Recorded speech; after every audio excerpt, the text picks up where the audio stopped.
L'association existe depuis 2008 et nous accompagnons des personnes non et malvoyantes tout au long de leur vie à travers des formations en informatique, des formations d'alphabétisation en langue. Nous suivons aussi des étudiants à besoins spécifiques pour les études supérieures et niveau universitaire. Nous faisons aussi des sensibilisations pour sensibiliser le grand public à la déficience visuelle et encore d'autres activités comme des ateliers culinaires, ateliers multimédia, etc. Et bien sûr des activités socioculturelles. Donc depuis plusieurs années, notre travail nous a amenés à mettre en place la fondation d'utilité publique internationale qui s'appelle le Troisième œil. Et donc là, c'est pour élargir notre aide au niveau international. Et puis nous avons choisi un premier projet au Maroc pour apporter un plus, renforcer ce qui existe déjà au niveau de l'handicap visuel. Et donc l'objectif, si tout se déroule bien, c'est la création d'un centre de basse vision et d'accompagnement pédagogique au Maroc. Des you-you, je veux entendre des you-you. Est-ce qu'on peut faire des you-you? Plus fort, plus de you-you. Ça commence bien, l'ambiance est assurée déjà. Bonsoir à tous. Bonsoir. Merci d'être présents aujourd'hui, c'est un grand jour. On est là pour accueillir des personnes à besoins spécifiques. Et franchement, c'est ma fierté aujourd'hui de pouvoir mettre ces personnes en avant, puisque ça fait déjà un bon moment que nous attendons ce moment et que nous essayons de mettre en place, en œuvre. Pourquoi ce projet? Parce que nous avons pensé que des hommes et des femmes méritaient aussi, porteurs de handicap, méritaient aussi d'être reconnus dans leur initiative, leur projet, leur travail dans la vie quotidienne, malgré leur handicap. Et donc c'est une première, c'était une première en Belgique, c'est de lancer les Handi Awards, parce que même les personnes porteuses de handicap ont le droit d'avoir des prix et d'être reconnues à travers ces différents domaines. Dis-moi un petit peu, qu'est-ce qui définit ton caractère? Je me laisse pas faire en fait, j'ai eu beaucoup de soucis, je continue à en avoir beaucoup de santé, etc. Mais je pense que le plus important c'est de faire ce qu'on aime et je me laisse pas faire et j'ai pas l'intention de... D'abord on finance, on subsidie l'association, on l'aide dans son projet d'événement aujourd'hui et dans son action avec le Maroc. Et puis moi je suis ici comme ministre de la Culture, je vais remettre un prix aujourd'hui on va récompenser un parcours. Vous savez que c'est des personnes qui ont des malvoyants souvent, et là on va récompenser une musicienne, on va rendre hommage à son parcours, elle est chanteuse, elle est musicienne, elle s'est fait toute seule, et malgré son handicap, voilà, elle a construit quelque part un parcours exceptionnel, et on veut saluer ce parcours, et en même temps à travers elle montrer que tout est possible. Voilà. Nous sommes des personnes à part entière qui vivons dans la société et qui apportons et qui contribuons tous les jours à la vie en société, et nous faisons aussi avancer les choses et nous voulions marquer le coup à travers cet événement qui, j'espère, pourra se renouveler. Et c'est en faisant nos preuves aujourd'hui, en montrant qu'on est capable de travailler comme tout le monde, qu'on peut y arriver. Mais surtout, on l'a déjà répété beaucoup aujourd'hui, ne pas baisser les bras et surtout compter sur sa famille, des associations comme le Troisième œil par exemple. Pour remettre ton prix, on va applaudir son Excellence, l'ambassadeur du Maroc, Samir Hadar. Samir Hadar, ambassadeur du Maroc, qui va te faire le plaisir de te remettre ce prix qui te revient de droit. Félicitations. Merci monsieur.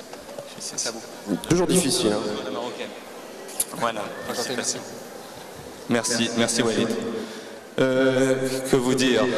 Merci à tous en tout cas. D'abord féliciter Raja qui était venu me voir déjà il y a quelques mois et qui m'a touché vraiment, et elle nous donne une véritable leçon de vie et de courage, et il faudrait l'applaudir vraiment, c'est extraordinaire. Alors les Handi Awards est un événement grand public qui touche toute personne, quelle que soit sa philosophie, sa religion, ses origines culturelles. Et donc nous avons voulu inviter tout le monde, et dans le cadre des personnalités politiques également. Donc nous avons vraiment fait appel à tout le monde, à la solidarité, parce que le handicap n'a pas de frontières. Et donc on a voulu vraiment réunir tous les acteurs économiques, les acteurs politiques, monsieur, madame, tout le monde, autour de ce projet. Et qui, avec une grande joie, a été un succès. Et nous nous en réjouissons d'une part. Et d'autre part, nous espérons que ça aura permis de conscientiser le grand public justement à cette problématique de handicap. Car je peux vous dire que dans la vie de tous les jours, ce n'est pas facile pour ces personnes. Et que c'est toujours le parcours du combattant pour avoir ses droits, pour pouvoir tout simplement vivre comme vous et moi. Montrer d'abord l'amitié et puis la collaboration entre le Maroc et la Belgique, entre les deux royaumes, mais aussi, vous le voyez, à tous les niveaux de pouvoir. Il n'y a pas que l'État fédéral qui est présent du côté belge, il y a aussi la Fédération Wallonie-Bruxelles, la ville de Bruxelles, beaucoup d'acteurs et surtout de la société civile. Et moi, je suis très heureux de voir qu'entre Marocains et Belges, on puisse travailler ensemble avec un objectif quand même qui est remarquable, aider des jeunes qui sont malheureusement touchés par un handicap à pouvoir étudier. Alors on peut le faire ici, on le fait aussi au Maroc. Je suis très heureux que la collaboration soit très bien développée. Ma présence aujourd'hui, c'est une présence de solidarité. Je suis là vraiment pour soutenir cette initiative, qui est une initiative qui s'inscrit dans cette démarche de solidarité que l'on connaît dans le chef de l'association Troisième Œil, qui essaye d'aider du mieux qu'elle peut l'insertion des personnes qui ont malheureusement une déficience visuelle. C'est un problème qui est évidemment très aigu en Belgique, mais qui l'est plus encore dans un pays comme le Maroc, où il n'y a pas toujours les moyens nécessaires pour faire en sorte que ces personnes puissent évoluer dans la société avec un maximum de facilité, parce qu'elles vivent déjà à la base un drame. C'est aussi un drame en général pour leur famille, pour leur entourage.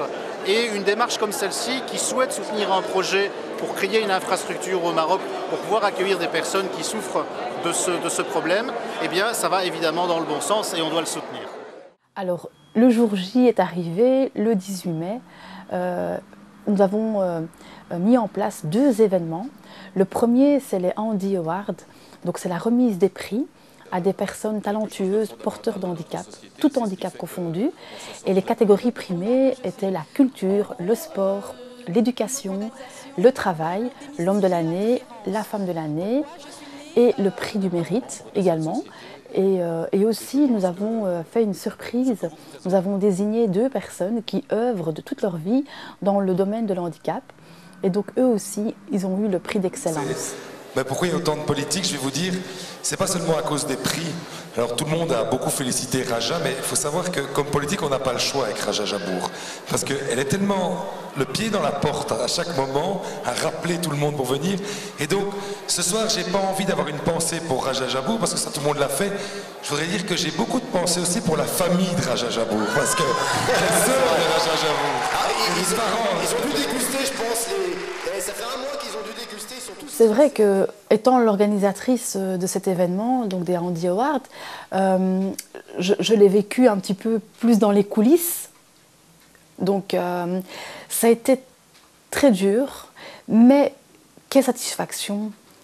Parce que voir des hommes et des femmes qu'on a mis en avant par rapport à leur activité, par rapport à leur profession, par rapport à leur travail de la vie quotidienne.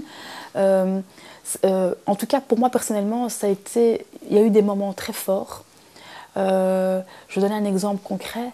Par exemple, l'étudiante qui était polyhandicapée, qui avait plusieurs handicaps et qui a eu un courage mais extraordinaire jusqu'à la fin. Elle s'est battue car sa raison de vivre, c'était vraiment d'entreprendre des études en tant qu'institut primaire dans les études supérieures, donc un bachelier.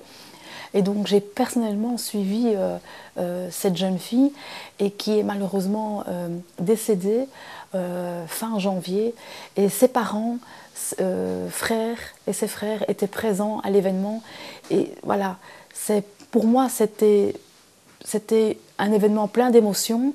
Et pouvoir reconnaître ces personnes, leur courage, vraiment leur mérite, ça a été un moment très fort. Catherine, tout au long de ces 2 années, tu m'as touchée au plus profond de moi-même. Ça y est. Tu es une personne que je garde au creux de mon cœur.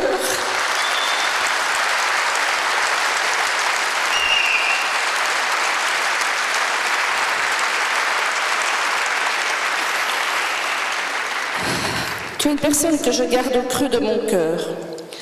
Ton invincible envie de te battre pour tes études, ton combat pour la vie, ta gentillesse, ton humour, ton sourire me donnent de la force tous les jours pour continuer mon travail. Évidemment, toutes et tous dans l'émotion, ce qu'on m'a dit de Catherine, c'est que, bien sûr, elle avait un handicap, mais elle avait une force, une flamme, un courage extraordinaire. Et je crois que c'est surtout ça qu'on a envie de retenir d'elle, c'est qu'elle a montré l'exemple à toutes celles et tous ceux qui vivent au quotidien dans la difficulté, et leur dire que malgré le handicap, on peut être fort, on peut avoir du talent, et on peut montrer à tout le monde qu'on peut être heureux. Alors merci à Catherine, merci à sa famille qui l'a continué. Il y en a d'autres évidemment, ce sont toutes des personnes qui n'attendent pas spécialement d'avoir une reconnaissance, mais que ce jour-là, on leur a permis de les mettre en avant et de dire voilà, le handicap, ok, il est là, mais ça n'arrête pas les personnes de pouvoir entreprendre des projets, des initiatives. Alors nous allons remettre un dernier prix à la princesse Laila Lamia Solh, qui devait être parmi nous ce soir. Et je peux vous dire qu'elle m'a donné sa raison personnelle, qu'elle n'a pas pu être présente parmi nous, et qui est tout à fait justifiée. Elle m'a reçue au Maroc, je lui ai rentré mon projet, d'une grande humilité. Elle a cru en moi, et elle-même, elle a œuvré, parce que c'est la présidente de l'organisation des Alaouites, de la protection des personnes aveugles au Maroc. Et on va travailler main dans la main avec l'OAPAM, ainsi qu'avec le secrétaire général, M. Hedji. Et son Excellence, Monsieur l'ambassadeur, va recevoir son prix d'excellence. Si on peut applaudir, s'il vous plaît. Monsieur l'ambassadeur.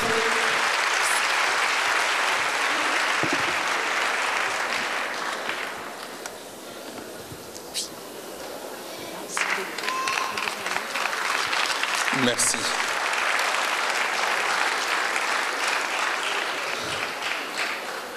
Merci Raja. Ok, d'accord. Merci beaucoup en tout cas au nom de son Altesse la princesse Lamia Solh. Je ne sais pas si les jeunes la connaissent, c'est une grande dame. Et pour vous situer un peu, c'est l'épouse de feu Moulay Abdullah, son Altesse royale Moulay Abdullah.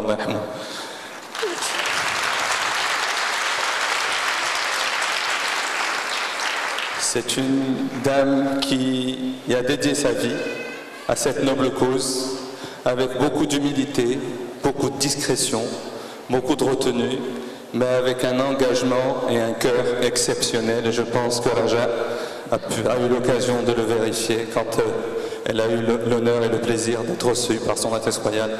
J'ai également le plaisir effectivement de recevoir une lettre adressée à Raja que je lui ai remise. Une lettre d'une force et d'une intensité exceptionnelle. Elle est avec elle est avec nous tous dans ce combat et nous tenons effectivement ce soir, à travers ce prix, à lui rendre l'hommage qu'elle mérite. Merci infiniment en tout cas.